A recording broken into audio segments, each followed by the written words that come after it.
Hello guys, once again welcome back to the Gatekeepers TV. Of course, I'm your super host at Dennis Keton. Once again, we are back to the EPL Match Week 23. I hope you are all excited. As you can see on your screen, those were the results of Match Week 22. Of course, we were faced with different mixtures of results. We saw Liverpool winning against Chelsea, finally breaking the deadlock of all the draws that they have been keeping. We saw Manchester United narrowly winning against Wolves after a late winner or a late goal which was scored by the young guy, Maino.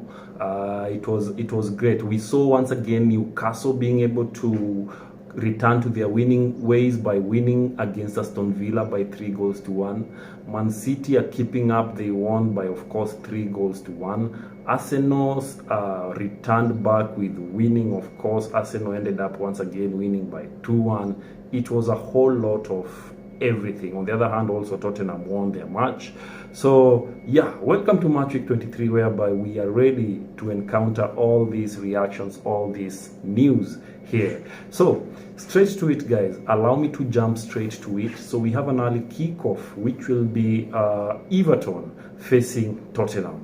Yes, I'm talking about Everton, a team that faced Fulham in Match Week 22, and they once again kept a clean sheet, as you can see on your screen. Of course, their keeper, definitely Pickford, is leading the streak of keepers with most clean sheets, which means he's doing really well with 8 clean sheets so far. On the other side, Vicario is still doing enough, though not many clean sheets, but Tottenham are doing all the necessary that they can do to be able to win. They won against Brentford by 3-2, a heated match which saw Odogi scoring, and of course Brennan Johnson also was on the score sheet. Then of course your super guy who scored the winning goal, Mr. Richarlison, was on the score sheet. So as the two teams are going to meet, guys, I'm expecting Everton to step up. Now that they are position 18 currently, they really need to up their game to get off the relegation zone.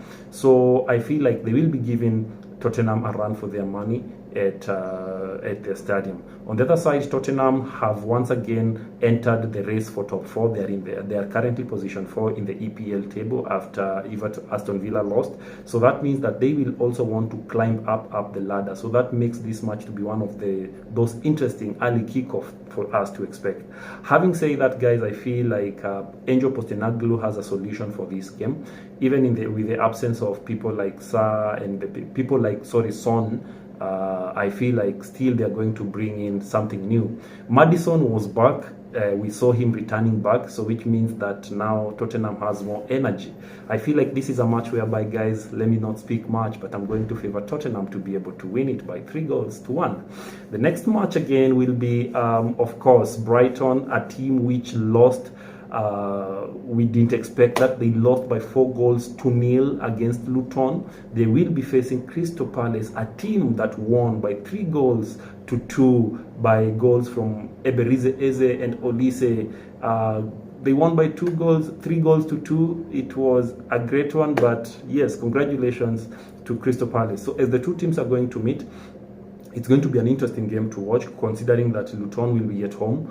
I feel like they will be giving Crystal Palace a run for their money, and this is a match whereby I want to give it a 2-2 draw. But if Crystal Palace are not careful, Luton will be winning it. So from there, again, the other match will be Burnley facing, of course, Fulham. Burnley were able to lose against Man City in Match Week 22. They lost by 3-1 in a match which saw once again Kevin De Bruyne providing an assist in that match.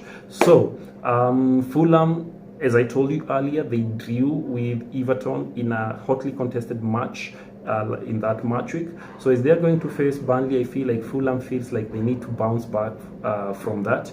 But on the other side, Burnley also are trying to fight that relegation battle. So this will be a tight one, guys, but allow me to go with Fulham to win by 1-0. Yes, Fulham have signed Chelsea striker Amado Broja on loan. Yeah, he will be playing on loan the rest of the half of the season. So let's see what he will be able to bring on the table.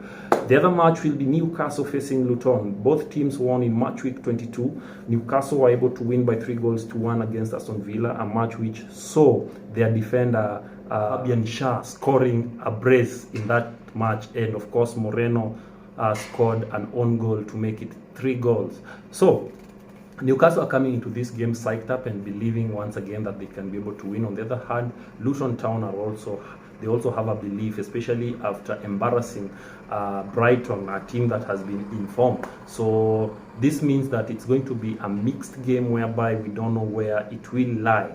But having said that, I feel like both teams have a point to prove. Newcastle wants to climb up and return to top 4. Luton on the other side wants to continue keeping a gap, not to slide back to the relegation battle. So this is a game whereby I feel like, in as much as I favor Newcastle to win, I still believe they are not going to win it easily. Trippier is back to providing his usual assist. So at St. James Park, I feel like Newcastle will be able to run away with it and they will be able to win it by 3 goals to 1.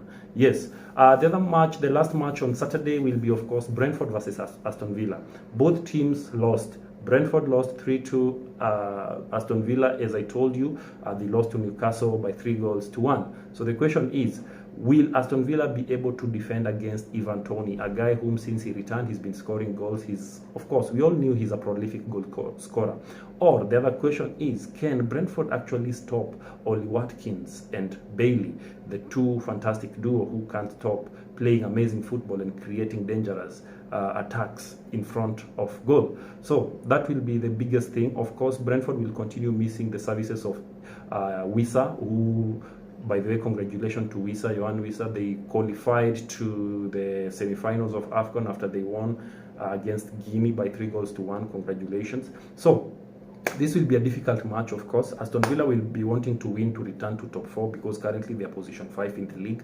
On the other side, Brentford wants to win also to prove a point. So this will be a difficult match, and considering the heaviness of it, I feel like I'm going to favor Brentford to be able to not win, but to secure a draw in this. So give it a 2-2. Of course, Ivan Toney, once again, your usual guy, will be on the score sheet. Let's move to Sunday. Sunday, we have like 4 matches. The first match on Sunday will definitely be Bournemouth versus Nottingham Forest. Bournemouth drew with West Ham 1-1. Of course, Solanke was on the score sheet once again. He pounced on a mistake which happened by the defenders, so that was it. On the other side, West Ham also needs to prove a point. Currently, they are seated at position, I believe, position 6. So they also want to work hard so that they can move up the ladder. So this is a game whereby I feel like Bournemouth will be giving Nottingham Forest some problems as they are going to face each other. Remember, Taiwo Awoniyi is back for Nottingham. He returned with a bang. He returned by scoring a goal. So though in spite of scoring a goal in that match, they were able to lose against Arsenal by 2 goals to 1. So as Bournemouth are going to face Nottingham Forest, this is a game whereby I feel like I'm going for, once again, another draw in this. The next, Chelsea will be facing Wolves. This is a notorious fixture, of course. The last 5 matches which these two teams have played, guys, as you can see on your screen, Chelsea have lost 2 games and drawn 2 games. They have only won 1, which means Wolves have won 2 of those fixtures. The last fixture, the last fixture which they played, of course, in the first leg, Wolves were able to win by 2 goals to 1. So the question is, can Chelsea bounce back after the embarrassing defeat to Liverpool, 4 goals to 1, to be able to come and capitalize on this? Or will Wolves bounce back from the 3-4 loss to Manchester United? That's the bigger question. In this, I feel like it's going to be a tough one. Nkunku returned and played 45 minutes against Liverpool. He bagged a goal, but the question is, can he start in this one? Assessments are yet ongoing to see whether Nkunku will make a comeback. Chelsea have actually loaned one of his strikers, Amado Broja, to Fulham. So clearly it is what it is. They have not signed any other striker, so they will be continuing with the usual squad. Speaking of the usual squad, Levi Colwill, of course, will be missing due to an injury which he picked. So what that means, it means that Chelsea will have to up their socks and find a way of winning against Wolves. Clearly, they really need to win because they have to work themselves up. This is a match whereby, without even a doubt, I think that Chelsea will win it by 2 goals to 1 as a revenge to the loss that they had in the first leg. So the last match will be on Sunday, will be Manchester United versus Bournemouth. Manchester United, as I told you, in match week 22, they were able to win by 4 goals to 3. The late goal scored by the young guy called Maino. On the other side, West Ham were able to draw their match, of course, against Bournemouth 1-1. So as the two teams meet, West Ham have won against Manchester United twice in a row, as you can see on your screen. Yes, and I think Manchester United really want to correct that now that they have their front people who have returned back to their scoring ways. Hojlund is scoring, Rashford is scoring, so what that means is they feel confident a little bit that now goals are not a problem. The only issue now will be the defense and of course the keeper, but it is what it is. Andres Onana is officially back to the squad after Cameroon being eliminated in the AFCON. On the other side, West Ham, we saw Kudus returning after Ghana were eliminated, and he returned with a bang by providing an assist to Ward-Prowse, who scored that penalty which made them draw with Bournemouth. So this is a match whereby, guys, I'm expecting fireworks, and I'm expecting both teams to give their best, and it's never a simple game. So Manchester United needs to be wary, and they need to protect their defense line, because West Ham, they are here to do what they do best. Bowen never scored in the last match, and we all know what happens if he doesn't score. They always come back combining well with Ward-Prowse and Kudus and make it happen. So this is a match whereby, guys, I will be going once again for another draw, 2-2 draw for me. Yes, so as I've said, the other match, of course, the last match now, I've said the last, but now the last for the last, we will be having Arsenal facing Liverpool. This will be the number 1 versus the number 3. Liverpool won against Chelsea by, of course, it was a humble winning, but it was a 4-1. On the other side, Arsenal won against Nottingham by 2-1. As you can see on your screen, those are how the two teams have been faring in terms of how they have fared previously. Yes, that's how they've been faring. So Liverpool have won most of their matches against Arsenal clearly, but currently as it sits, big question here is, can Arteta actually engineer a way to win against Liverpool? It's kind of difficult, but it's not impossible, especially after Klopp announced that he will be leaving the club at the end of the season. So he seems to be wanting to do everything the right way and be able to win. In the match against Chelsea, we saw he introduced a young man called Bradley. Bradley was introduced and he played a very good game against Chelsea. We saw he scored and he assisted, so which means that clearly that position for Trent Alexander-Arnold, they are nurturing a young man who will be coming to replace him or to be able to make it work out whenever he's not available.